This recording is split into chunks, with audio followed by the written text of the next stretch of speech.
Hey guys, if you're watching this, I appreciate you taking the time to join us. I'm here with my good buddy Julian Jackson. He is a real estate agent with Expo Realty in Atlanta. We are at Dancing Goats Coffee Bar here at Pond City Market. It's super loud, so I hope the audio is good. It won't be when trucks like that go by. But this is going to be a super raw interview. I hope you guys will enjoy it. I have had the great privilege of getting to be friends with Julian for a long time now, and I've been able to watch his career just kind of start and take off. So I think you guys will get a ton out of this. There's going to be a lot of applicable things, but a lot just learning from his experience. So I'm going to stop talking. I'm not going to talk a lot. I'm just going to toss this over to Julian. Julian, I appreciate you being with me, man. And I would really appreciate if you would tell the folks watching just how you got into real estate and what some of the catalysts were to getting you started in that business. Okay. Hey everybody, Julian Jackson with eXp Realty. I would say that how did I get into real estate? Well, I went to college. I grew up in Knoxville, Tennessee. Went to college in Chattanooga, Tennessee, and after going to college, I got a degree in marketing. I got my first job after I graduated in about 2007 time period. And during the 2007 time period, it was incredibly hard to find a job. Really, and I got a job with a marketing company called, well, let's leave the name off. I got a job with a company. It was a sales company in medical sales, and after I got that job in medical sales, I thought I was gonna get paid about $70,000 out the door, and that just didn't happen. That didn't happen at all. I got a job paying it was about $28,000 during the internship period of time, and then after I got the internship period, it was paying about $36,000.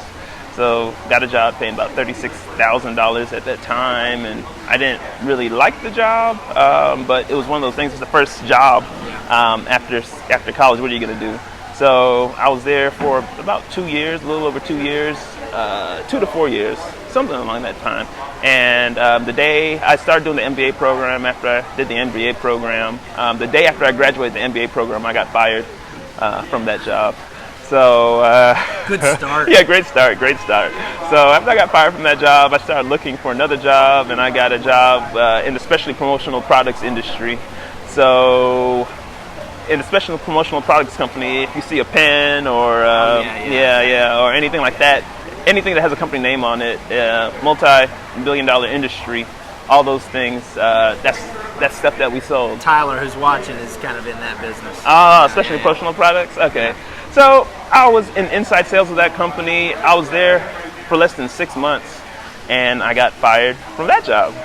Yeah, so got fired from that job. I just moved into an apartment in the Chattanooga area, and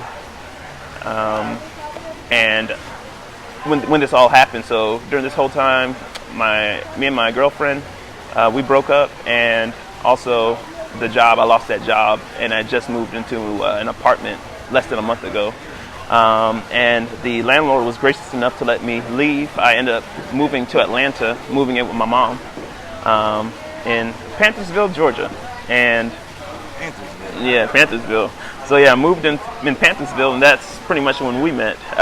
So I looked for a job. I got down to Atlanta, looked for a job for about 11 months, and that was extremely depressing. If you can imagine, anyone moving in with your mom, not really wanting to move in with your mom, and then living in the house for 11 months. And having to deal with all those wonderful things that parents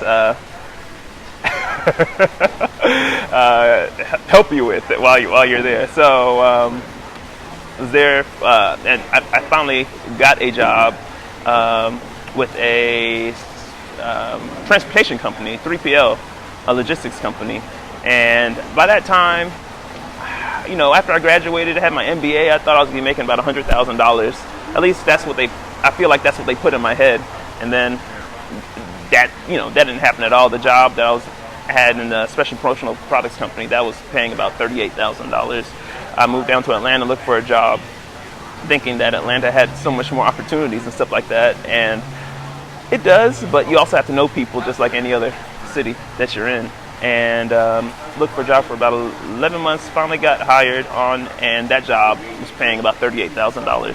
So I moved down to Atlanta, and to no change. Actually worse off, because Atlanta's a more expensive city. Exactly, you know? yeah, so you effectively took a pay cut. Mm-hmm. And in Knoxville, or not in Knoxville, but in Chattanooga, Tennessee, it was $725, living about a mile and a half from downtown area.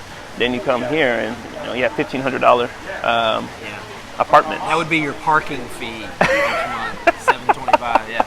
Yeah, so I'm interested to make any sense. So it was just super, super depressing. Even when I got the job, because the job, is up 400. So it was like exit 6 on 400. So from where I was going, it would take me an hour to get to work in the morning, and then another hour to get back home. Right. So if you're lucky. Yeah, if I was lucky. It took me the same amount of time to actually get home during Snowmageddon. Oh my gosh. Traffic was just as bad.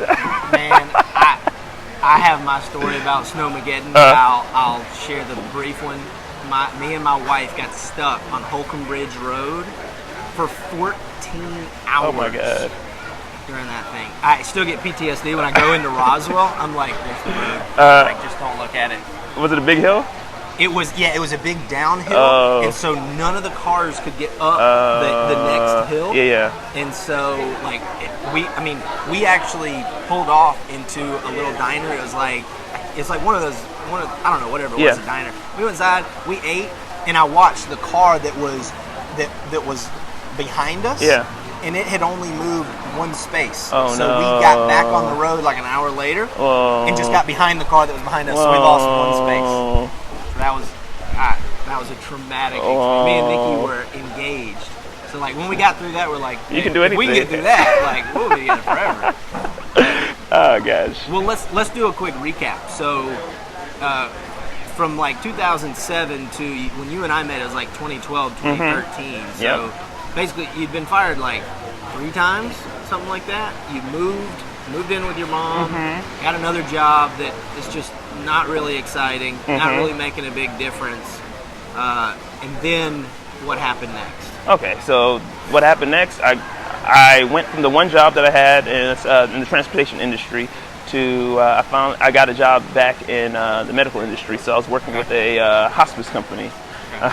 So I was working with a hospice company, and I was like, man, things are finally turning up. That job was paying about $60,000 at that time, and I was like, okay, great, I'm actually making a positive change. And I was at that job for about 6 months, and I got fired. I knew the job. smackdown was coming. Yeah, it was like, things are going good. Yeah. Things are going great. Things are really working out. This is great.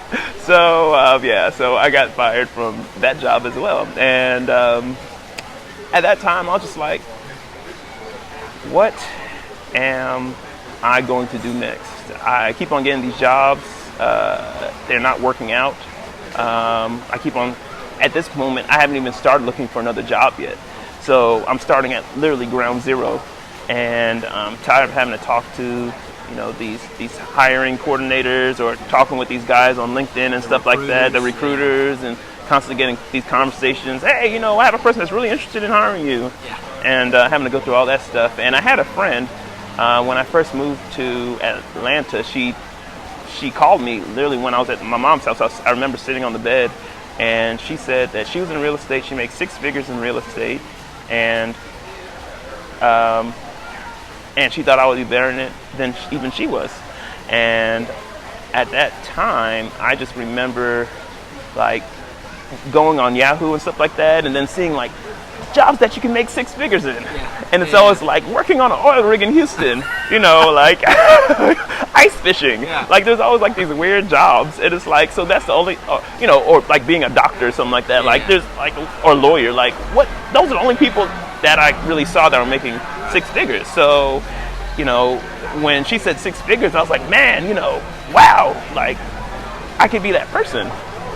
And it stayed in the back of my head during all those times. So when I was working with the logistics company and when I was also working with in the hospice industry. And after I got fired from that job, I said, I've been fired from so many different jobs. Why don't I just try it out? Like, why not? You know, it's one of those things like, oh, well, you know, I have a you know, undergraduate degree, I have a master's degree, you know, and thinking that, oh, I'm above working a 1099 job. And then when you realize that you can get fired literally from any job. There's no real security. There's no real security. Exactly. So that's kind of why I even decided to get into the real estate industry. So I took the classes for real estate. I went into it cocky. Again, I was like, oh, I have an MBA. You know, to get a real estate license, all you need is a GED. Yeah. So I went in there cocky, like, oh, you know, I have it. Yeah, how hard could this be? You know. And I failed the test the first time, or the first 2 times, and I did an online course, and then talk about humbled, like. So I was wondering afterwards. I was like, what am I going to do? And I remember talking to my girlfriend, now wife, on the talking to her, and she said, why don't you? Oh no, she said, when are you going to take it again? When do you take the test again? And I said, you know what? That's a great idea. Yeah, I should do that. So the second time I ended up taking it was actually a Groupon deal for classes, and I took a real estate class again in an in-class setting, and I passed the test. In that I guess time period, I passed the test the first time again, and then I had to take the Georgia State exam, and I passed that exam. And then I decided, I looked at different brokerages, and I joined a relatively unknown company called EXP.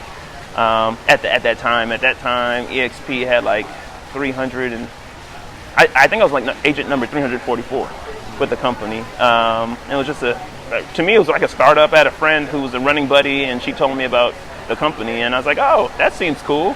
And now the company has over 20,000 agents. Yeah. So, but yeah, I got my license and decided I was going to start selling homes. So I looked in. I was watching videos on Facebook and stuff, like Facebook and LinkedIn and all of them. Not LinkedIn, but YouTube. And they were telling you like all these different things that you could do. So the first thing I did, I looked up every single number in my phone, every number I had, and literally called every single number from the top to the bottom. The girl who I met at a party, I called. You know, every single number I called, and just let everyone know I was in real estate. And then there were some people within the company who were looking at people to show stuff, and I would literally, if you need me to show something, I would show it. But also during that time, I was driving Uber and Lyft during this time. All right, so we gotta time out at that, because there's gonna be gold in that, because I've told that story. Okay. About you before. Okay. But so you picked up your phone and you went through every number in your phone, and if you're watching and you've had the same phone number for more than like 5 years, 90% of the people you haven't talked to in like 5 years. So what was that like? Like, what gave you that idea? And like, I know so many people are like terrified of calling and like picking up the phone. Yeah. And so to like do that, how did that feel? How'd you kind of get over the jitters of doing that? That's such a neat idea, such a neat lesson, I think. I would say that every crappy position that I've had in life has helped me for real estate. So when I was working with the 3PL company, I was doing inside sales. Third-party logistics is what 3PL stands for. And when I was working for that company, literally, we would have a computer database of all these numbers, and we were just calling them, trying to get to the person who's dialing for dollars. Yeah. So I said, you know what? If this person hangs up on me, they hang up on me. Like, what's the worst that's going to happen? Yeah. But, you know, in real estate, there's a term, you know, silent agents. Secret agents don't get paid. So if you're a secret agent and no one knows that you're an agent, how are you going to sell a house? So if people don't know that you're an agent, you know, the worst thing is like being on Facebook and not, someone not even talking about the stuff that they're doing as an agent. And I talk about this with clients all the time. Like, what percentage of your network actually knows what you do? Mm-hmm. Like, really think critically. Like, how well have you branded yourself just to your immediate network first? Yep. So many people want to get into, like, they want to spend a bunch of money on Facebook ads and stuff, which is great. Or they want to do email marketing. They want to do these big things. I'm like, does your family know what you do? Like if you called your family and said, like, hey, I'm in the real estate business, or I'm in the insurance business, or I sell cars for a living, or I just am trying to get funding for a startup, whatever it is. Like, have you done that? Mm-hmm. And most people are like, I don't really feel comfortable doing that. It's like, well, if you don't feel comfortable talking to your friends and family about it, like, you are not going to like talking to strangers. They don't care about your feelings. That's good. Shoot, and I would even say when you tell them about you're just letting your friends know that you're doing it. I went into it, I've learned from it, but I went into it with expectations from people, and then hurt feelings come about. But you're trying to start a company, they know about it, they'll ask about it. That doesn't mean that they're going to use you or even reach out to you about your services. They'll ask all day about it. How's everything going? And then you have situations where, hey, we're under contract for a house. Hey, can you look over this contract to see if everything... Can you work for me for free since we're friends? And I didn't hang up the phone? Yeah. You're like, and this is when you're trying to get started. My first year in real estate, I was lucky enough to sell, I think I sold like 13 homes and 1 rental. And it was not easy. And most people that are supporting you when you first start aren't your friends.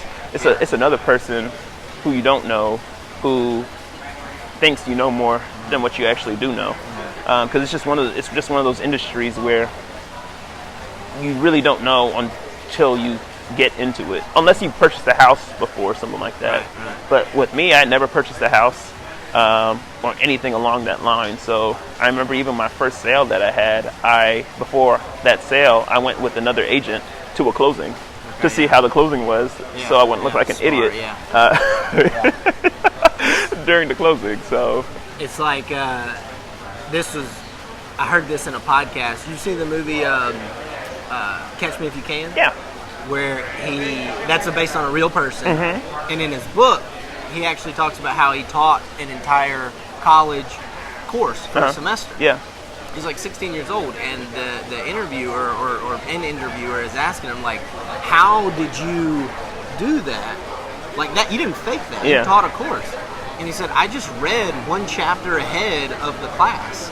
So I always knew just enough to get through, like, the next step. And, like, the lesson in the podcast the guy was trying to impart is, like, you don't have to be an expert in everything. You just have to know you just got to read 1 chapter ahead. You just got to know how to do the next step. So, like, going to a closing with a buddy is like, now the next day when you got your own closing, it's like, oh yeah, I've done this before. It's not a problem at all. This is how it happens. Don't worry if they ask any questions, so it's just the first year I sold 13 homes, 1 rental, I believe that's the number. And then second year I decided that I was going to move to a different area. So I was talking to my broker, and I was wanting to kind of target properties. If people are watching or familiar, I was living in the Virginia Highland area, and I was wanting to target properties in that area since I lived in that area. And I remember him telling me, hey man, that's the big leagues. The agents that are working over there are pretty super experienced, and they've been doing it for some time. And it's like, you might want to focus on another area. You might want to kind of play some minor league baseball before you go to the big league. So I started thinking about the areas that I was going to start working on. And I remember looking on a website called Zillow. You may have heard of it. And I remember looking at some of the bigger agents and where they were doing business in the area. And if you kind of look at a map of Atlanta, there were agents that were, a lot of the established agents that were doing work in like Grant Park, like southeast Atlanta, northeast Atlanta, and also as they kind of went above, I don't know, like as they went above, like it started kind of like in West Midtown and kind of went up from there. And I started looking at that and I said, hey, you know, there's no real agents focusing on Southwest Atlanta. And also in tandem with that, I was getting leads in Southwest Atlanta. And I said, and I had a listing in that neighborhood in Southwest Atlanta, in the neighborhood called West End. And I met some people who lived in the area. And at that time, I didn't think too highly of the area. I was like, okay, I have a listing. It's my job to sell the property in that area. And then I met some of the neighbors in the neighborhood, and I was like, this neighborhood is awesome. And I was like, if there's more neighborhoods like this area is just going to blow up. And I said, you know what? I think this is a great area for me to not only sell homes in, but live in. And I picked up and moved over to the West End area. And that's when my business really took off. So it went from, 13 homes and 1 rental to the next year I sold 44 homes. And then the year after that, sold 64 homes. And then last year I sold 43 homes, but the price points, every year I've sold more millions of dollars. Right. So yeah, just to give context of like the time period this is in. Mm-hmm. So like you get your real estate license and it's like, was it like 2014, 2015? Late 2014. Okay, yeah. And then which if you remember, like the real estate market at that time is like just starting to make its comeback. And so Julian, you're getting into a business that is, it's people are not really sold, no pun intended, on the career that is real estate. Mm-hmm. And that Southwest Atlanta part of town was not, it didn't look like it's not happening there at the time like it is now. No. And so what I was always impressed by is that you saw that opportunity and you're like, I'm going to be the mayor of like that area. Mm-hmm. I'm going to make that my market, but like I'm gonna move there. I'm gonna live there. I'm gonna make friends with the people. And so I'm watching this, and you're telling me about this, and I was just so impressed that like you just dove in with like you jumped in with both feet. And I thought that was really impressive. So it was very interesting because I kind of forget about some of these things. Like the area was I would call it like a C area of town. Like. People weren't actively trying to move. People were not actively trying to move there. There were properties. A rehabbed house would cost about $200,000, and and at that time, Atlanta Curved would be like, is this even like price too high? And as is homes, properties that weren't finished, they were selling. I mean, I sold a house as low as like $19,000 in that area. So it was also trying to find strategies, not only selling homes, but trying to find strategies that actually worked for me to even continue selling homes there. Yeah. Because you couldn't do something like a traditional agent does. Like, for example, when you're buying a house that's $300,000, chances are the seller's paying the commission and whatever the number is, because everything is negotiable. So whatever the number is, usually the agent's getting paid, the buyer's agent's getting paid that amount, and you close on the house. Yeah. But again, you can't use those same percentages and put it on a. You go broke. Yeah. You wouldn't make any money. Yeah. So you have to do certain things so you can actually make a living. Because you're doing the same amount of paperwork. At that time, Southwest Atlanta the title issues were insane on these homes. Yeah. Because you got to think, this was a very stigmatized area of town. You have, unfortunately, with there's issues like redlining, where certain areas only African Americans can move to and stuff like that from back in the day. But what happened was paperwork from lawyers who didn't quite care about the areas. Let's just say a mom didn't, two people owned a house, you owned a house, and your wife didn't come to the closing, but both of y'all owned the title, and you close on the house. And then 4 people down the line, they're selling the house, and then they see, they're trying to make everything legit again. Yeah. And then they see that there's a cloud on the title because your wife never came to the closing and she never signed the paperwork. So you had issues like that that were going on in Southwest Atlanta on a $21,000 house. Yeah. So you got to go track somebody down. So they would have to go track someone down if there was title insurance and all this other jazz. So it was even hard to get them turned over because it might take a month, 2 months. I had one client that he bought a house. They didn't catch any of the title issues on the time that he bought the house. But then after he flipped it, he was trying to sell the house, and they found the title issues, and he wasn't able to sell it until he fixed the title issues. The clouds on the title took him a year and a half.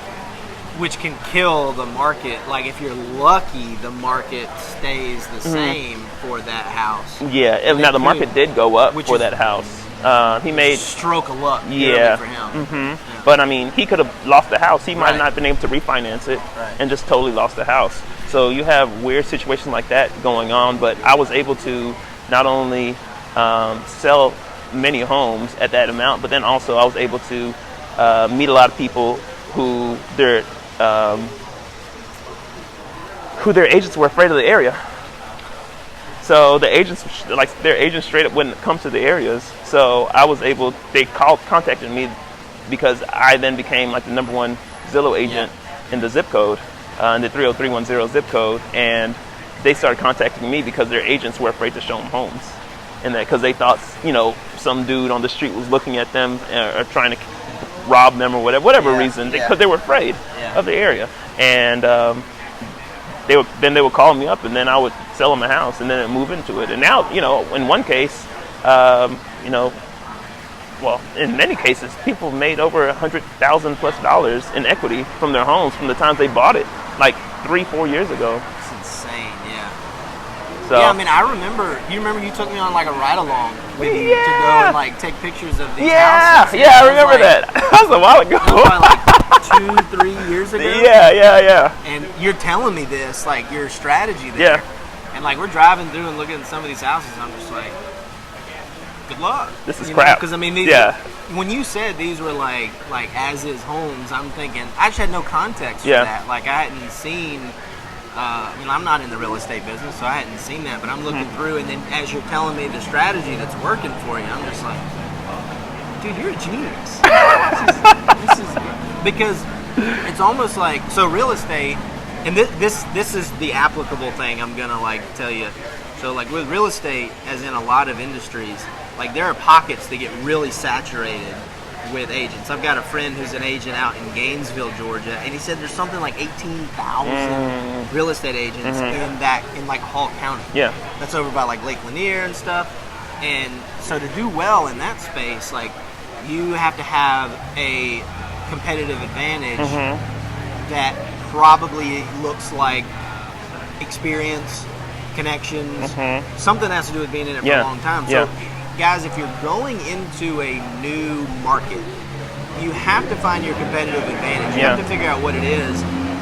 And what you're saying is that you just found a place that other people weren't selling in. Like they just flat out weren't serving this community.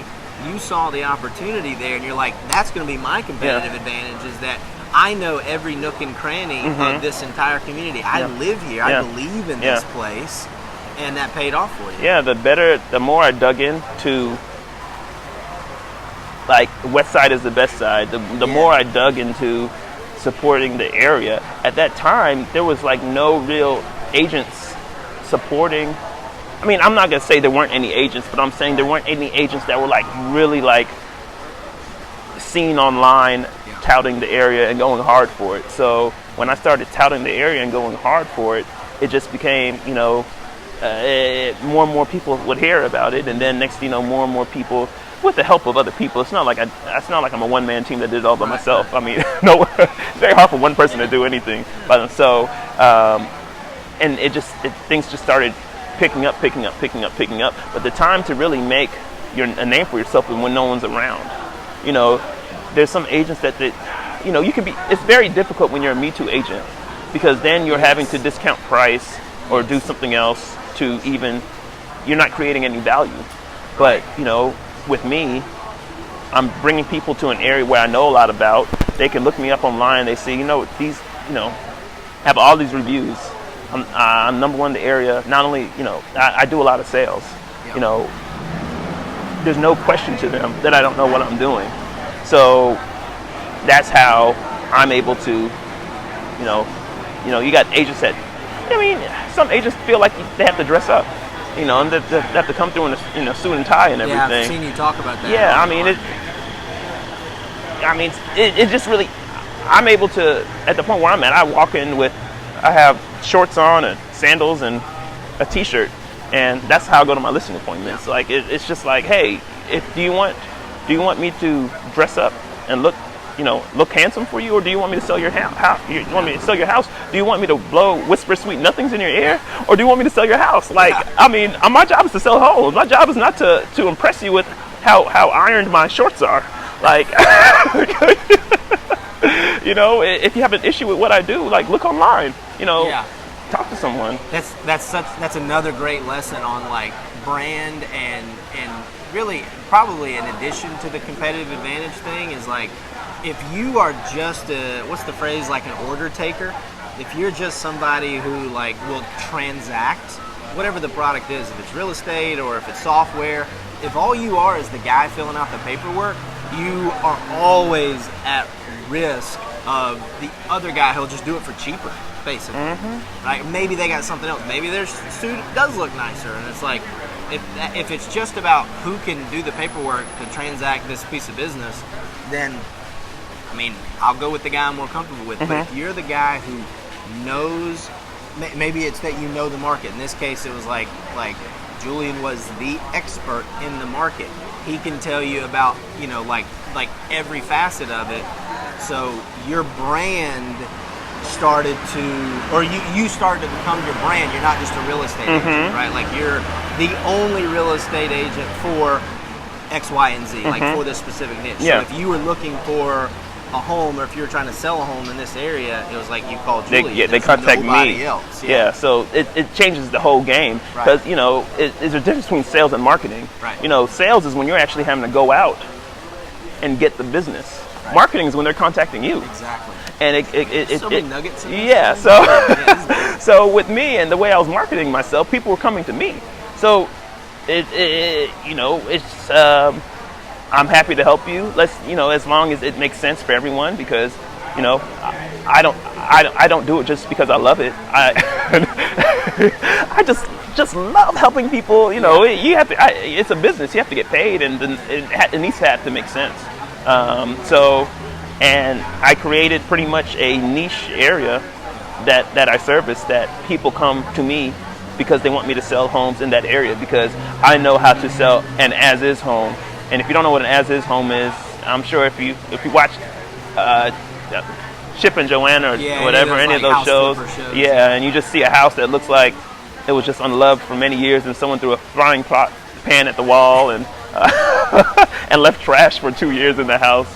That's what an as-is home. A lot of them just get torn down, or someone's going to spend a ton of money to rehab it before it's sellable, before it's livable. Yep. And then I think you told me about one occasion where you sold the house on both sides, or you helped somebody buy an as-is home, and then you sold that as-is home after it had been flipped. Yeah. So I mean, that's a nice situation that you could be in, because then you get paid on both sides. So I mean, you know, I've done that multiple times, but the as-is side isn't necessarily a lot of money. I mean, it just depends on what you're doing, because like, again, 4 years ago, I could sell a house for as low as about $21,000.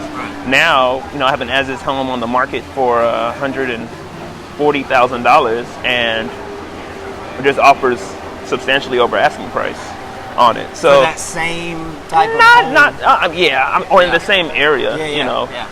So it just really depends. As the values change, it's almost like, I was talking to one investor, and he's like, every year you have to pretty much wipe your memory clean of what you were paying for properties in this particular area, because then you're going to be that, you know, one person says, I remember when, you know, this house sold for, you know, $10,000, and now it's worth $150,000, and you're still talking about I remember when that has no basis for the conversation anymore.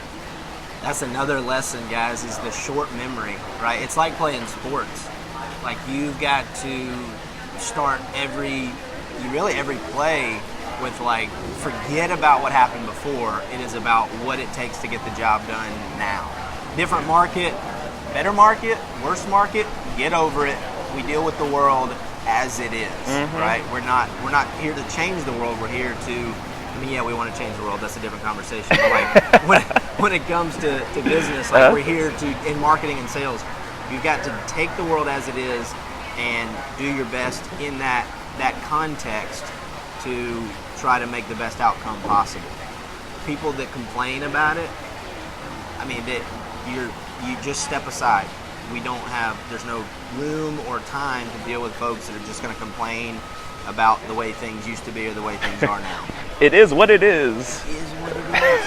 I've used that term way too much, but I mean, it's like I used to do that, man. I used to get caught up in that, especially with like stuff that would happen in the news. And I did like a not a binge, the opposite of a binge, like a fast almost from like news and politics stuff. And I just started saying like I'm not going to let the market or anything that's happening in the world outside of my effort and my energy affect my business. And it was like, not only did my mental health improve, but like the business improved. It's like, well, I'll even say this. I remember when Donald Trump won the presidency. And I'm not going to make a whole little, whoever you voted for or didn't vote, I don't care. But what I'm saying is, in my area is known for being very on the Democratic side of the swing. So I would say that when Donald Trump became president, there was a large population in my area that were pissed off. And I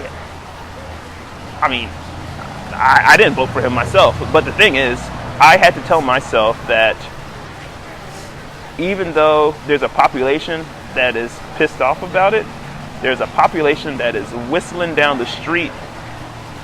It's the best thing that ever happened in their life. And you know what I need to do? I need to sell homes to them. Because they have a positive outlook on the future. Yeah. And a lot of things with real estate people invest. Exactly. Yeah. So, it's just, okay, well, I'm not, I'm going to have to chill out from investing to these or, helping these people buy homes because right now they're nervous about the economy. And if you're nervous about the economy, you're not willing to make long-term expenses on a home. Right. So again, just because you feel one way doesn't mean other people feel a certain way. Just because you're making $30,000 doesn't mean everyone is making $30,000, there's all these different people, and when I got into real estate, I started realizing, in my head, I thought everyone was making, $38,000, and then, I get in real estate, and I'm meeting millionaires, right. People who own multiple properties, hundreds of properties, bigger thinkers, or maybe they just had the money or whatever. Just because someone is wealthy does not mean that they made all the right decisions in life. Right. But you see kind of the opportunities, things that they do, and you're able to pick up on those things and move forward. Well, it's that abundance versus scarcity mindset, right? Like there's basically two kinds of people in the world. There's people that look at the situation or they look at other people and they're like, oh, well, this is happening, so I can't have whatever, right? And there's the other people that say, listen, this is happening, it doesn't matter. Like, that doesn't mean there's any less opportunity or less chance or less available for me. And 99 times out of 100, that's the guy that wins because they just see the world and they're like, I guess this is the world that I got to deal with, right? Like good or bad, I gotta go try to make it work either way. So that's great. Julian, I feel like we could talk for a really long time, but I do want to be sensitive of your time. It's all good. Maybe we do a part 2 sometime, but the recap, and guys, if you're just joining or if you didn't watch the whole thing, Julian has a fantastic story. He's been there, right? I love talking to people that have been there, right? Like I don't know if I would call it always depression, but that point in your life where you're like, it's just not working out. It's usually like the next thing. Like if you keep pushing past that, it's usually like the next thing. Right when you're at that point, you're like, I can't do this anymore, where you figure it out. It's not always. Sometimes it's 2 or 3 more doors. You mentioned you got fired 3-4 times, right? And then it's where you figure it out. Maybe sales isn't for me. All that stuff in your head. Yeah, so. It's all gonna be there, right? Yeah. Maybe entrepreneurship isn't for me. Maybe marketing, maybe sales, whatever you're doing. maybe I'll just go get a job at such and such, whatever. It's going to happen to you. And me and Julian, right before we jumped on here, we were talking about how we feel nervous for people that have not had that experience yet. We're like, because it's coming. It's going to hit you. The other lesson there is like, it's hard to deny the element of like, you're just going to have to put your head down and work. Julian called every phone number in his phone, right, that he had for years.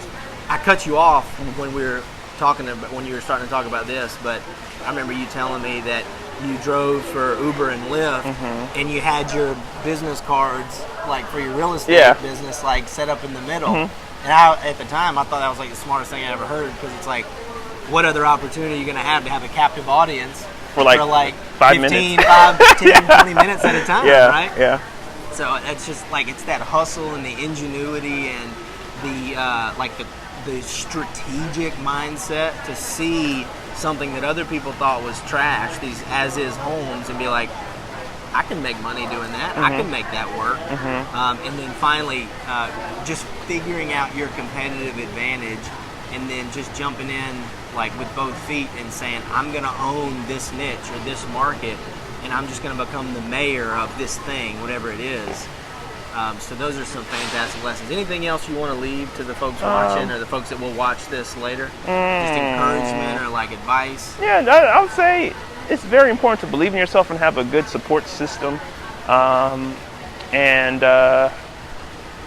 go from there. I would say when I was first getting into real estate, there were several people who were just saying they don't think that's the route I need to take.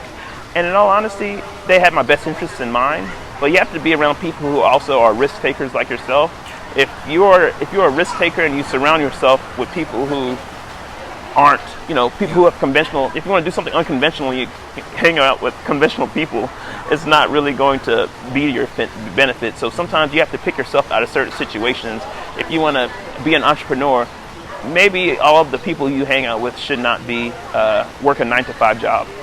It's just, people have certain times, and you might, get back with those people when things start going well. But I was told when I was getting into real estate, those first 2 years are ridiculous.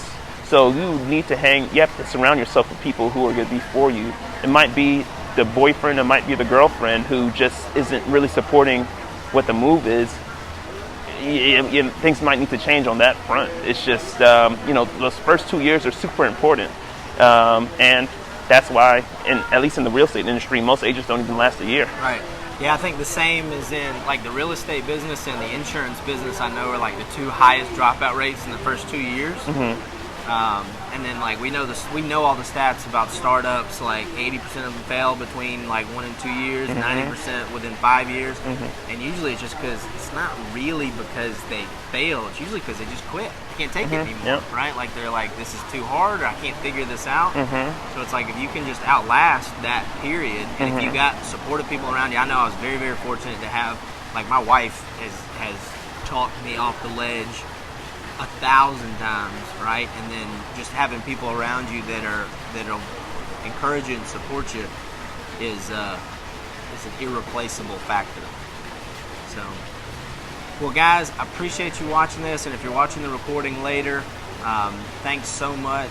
Please leave any questions and comments for me or for Julian. We're happy to talk about this kind of stuff. I don't want to speak for you, Julian, but, I'm happy to do it. I'm certainly happy to talk to folks that are kind of in any of those periods. Nick, you just said, oh, I got you. That's something that I want to be available for. If you're in that mode. So yeah, thanks guys so much for watching. Keep an eye out for the next interview that we're gonna do probably next week, but I'll have more to share on that soon. So thanks so much. Talk soon.